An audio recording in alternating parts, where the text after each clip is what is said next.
অহা ৭ মে'ত অনুষ্ঠিত হ'ব পঞ্চায়ত নিৰ্বাচন। পঞ্চায়ত নিৰ্বাচনৰ দিন চমু চাপি অহাৰ লগে লগে নিৰ্বাচনী প্ৰচাৰ তুংগত উঠিছে। বিভিন্ন ৰাজনৈতিক দলৰ উপৰিও নিৰ্দলীয় প্ৰাৰ্থীসকলেও ইতিমধ্যে ভোটাৰৰ মাজত সোমাই পৰা পৰিলক্ষিত হৈছে। চিপাঝাৰ সমষ্টিৰ দুনিগাঁও পঞ্চায়তৰ আঞ্চলিক পঞ্চায়ত সদস্যৰ নিৰ্দলীয় প্ৰাৰ্থী ৰিণিমা হকে সমৰ্থকসকলক লগত লৈ গাঁৱে ভূঞে সোমাই পৰিছে। প্ৰাৰ্থীগৰাকীয়ে অভূতপূৰ্ব সঁহাৰি লাভ কৰা বুলি জানিব পৰা গৈছে। আহকচোন প্ৰাৰ্থীগৰাকীৰ মুখৰে শুনো কি কয়।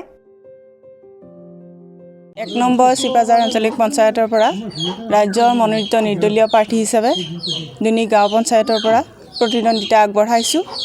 ৰাজ্যৰ বহুত সঁহাৰি পাইছোঁ মই আৰু আগন্তুক পৰ্যায়তো পাম বুলি আশা কৰিছোঁ। আৰু মোৰ প্ৰতিদ্বন্দ্বী এগৰাকী আছে, তেওঁলৈও মোৰ শুভেচ্ছা থাকিল।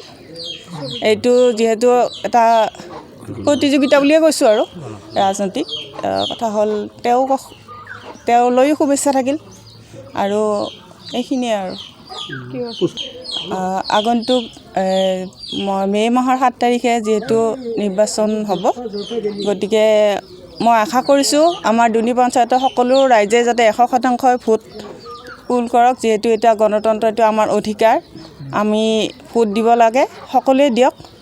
আৰু মোৰ চিহ্নটো বাল্টিঙৰ, গতিকে আপোনালোকে যদি মোক উপযুক্ত বিবেচনা কৰে তেনেহ'লে বাল্টিঙৰ ছবিত ভোট দি মোক জয়যুক্ত কৰিব। আৰু ৰাজ্যৰ সেৱা কৰিব ওলাইছোঁ, গতিকে আপোনালোকে সেই সুবিধাকণ দিব বুলি মই আশা কৰিছোঁ। মই প্ৰথম পদক্ষেপটো হ'ব, মোৰ মানে এটা মনত আশা পুহি ৰাখিছোঁ। এতিয়া যিহেতু আমাৰ এইখিনি বহুত পিছপৰা অঞ্চল, আমাৰ ইয়াত বানপানী সমস্যাটোৱে চবতকৈ বেছি ডাঙৰ সমস্যা। আমাৰ ৰাস্তা পদূলি, এতিয়া মই এইবিলাক ঠাইত ফুৰিছোঁ, আগতে ওলোৱা নাছিলোঁ যদি এতিয়া গম পাইছোঁ, ফুৰি নিজে আহি গম পাইছোঁ যে ৰাস্তা পদূলি বহুত মানে আমাৰ কৰিবলগীয়া বহুত কাম আছে। গতিকে মই ভাবিছোঁ মই এই ক্ষেত্ৰত অলপ বেছি গুৰুত্ব দিম, মানে ৰাইজক সহায় কৰাৰ চেষ্টা কৰিম। বাকী আৰু শিক্ষাৰ ক্ষেত্ৰতো অলপ, আমাৰ ইয়াতো প্ৰায়খিনি মধ্যবিত্ত মানুহ, গতিকে মই তেওঁলোকক যিখিনি পাৰোঁ ধৰক সেইখিনি সহায় কৰাৰ চেষ্টা কৰিম। এইটো আৰু যিমান পাৰোঁ মোৰ ফালৰ পৰা ৰাইজৰ কাৰণে কৰিবলৈ চেষ্টা কৰিম। শেষত পুনৰ এবাৰ সমূহ ৰাইজলৈ মই সেৱা জনাই তেওঁলোকক অনুৰোধ কৰিছোঁ, তেওঁলোকে 7 তাৰিখে আহক আৰু নিজৰ অধিকাৰ সাব্যস্ত কৰক। আৰু মই আকৌ কৈছোঁ, যদি মই উপযুক্ত বুলি আপোনালোকে বিবেচনা কৰে, মোক ভোট দি আপোনালোকে সেৱা কৰাৰ এটা সুযোগ দিয়ক। ধন্যবাদ।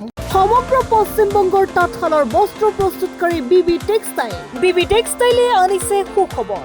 শাৰী, মেখেলা চাদৰকে ধৰি অন্যান্য বস্ত্ৰ প্ৰস্তুত কৰি লাভ কৰিছে সমাদৰ। অতি কম মূল্যতে গ্ৰাহকৰ প্ৰয়োজন পূৰণ কৰিব পৰাকৈ প্ৰস্তুত কৰিছে ৰেডিমেড শাৰী, মেখেলা চাদৰ। ডিলাৰশ্বিপ, হ'লচেলাৰ, ৰিটেইলাৰৰ বাবে যোগাযোগ কৰিব পাৰে। যোগাযোগৰ নম্বৰ 9434158715 নাইবা 9333192498 নম্বৰত।